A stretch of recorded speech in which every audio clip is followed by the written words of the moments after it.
So I am continuing my Funniest Thomas videos series, but then I came across a channel that I had no idea existed, but all I could say is the title of the channel is very misleading into what teaching is.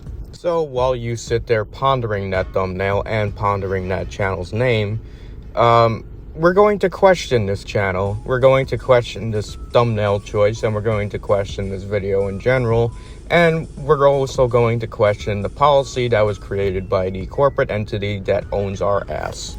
Right off the bat, the fucking description is so misleading and terrible at the same time. Let's make this world a better place one video at a time.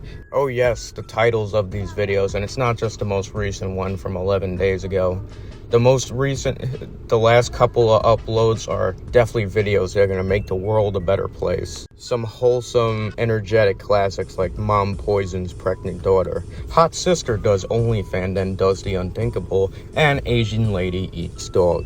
I honestly think these titles would be more sufficient towards a Ron Jeremy flick than a video on YouTube. Well, how about the production value and the writing of these videos? Surely there's gotta be some real deep meaning behind this and not just straight up clickbait. I mean, they could probably take a story like O.J. Simpson's murder trial and make him look like Barack Obama and how he became president.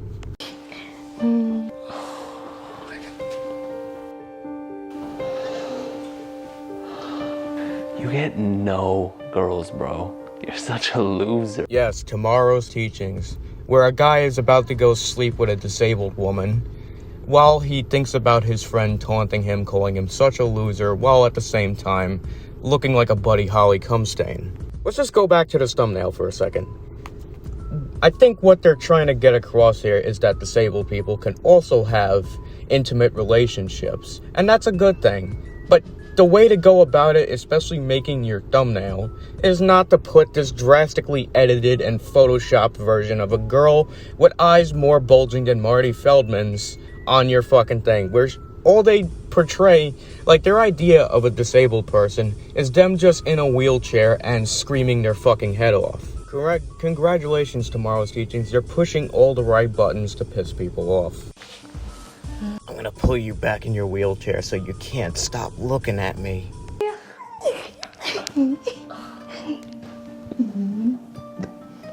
Did you know you have the most beautiful eyes in the world? You guys know when something is so cringe that you could feel like your face tensing up and your fucking eyes just wanting to look away? You almost feel like on the verge of crying because it's so bad. Well, that's the kind of feeling we're getting now. This is ridiculously awful, and I have no idea how this is teaching us in the world to be better people, or trying to make the world a better place. This is so fucking awful. So, I think I know. I don't need to tell you that this guy ends up sleeping with her. And they emphasize that by after the kiss scene by playing these obnoxious noises. Dude, you... The party gets shut down. And basically he is caught red-handed sleeping with a disabled woman. He gets arrested. He gets thrown in jail. The cop tells him that she has a disability in her brain. She can't think for herself. And he says, don't talk about her like that. You don't know her like that, like I do. Even though I just saw her as easy prey for me to slide into her DMs. Then one of the most fucked up plot twists whatsoever, that not even M. Night Shyamalan can think of anything better. She gets kidnapped by some crazy weirdo who catches her in the park and uses her just like the guy who says he loves her used her. You'll make an excellent addition to my autistic severed head collection. The other dude that slept with her for a one-night stand comes to her rescue and no longer is seen as the villain. And that is the end of this fucking love tale. Well, what did we learn from this? Well, I could argue that they're showing that you're not the villain if you sleep with a disabled person.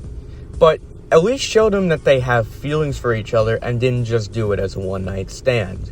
You could have shown a montage or just even like a screenshot slideshow of them going out on dates before he flies the 747 into the non-functioning, non-moving Grand Canyon.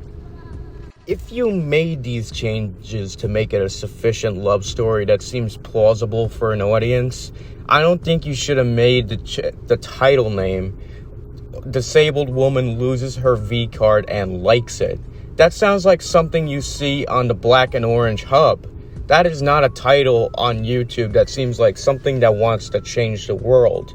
And on top of that, it is a damn shame that YouTube disabled the dislike bar. I still will never understand why.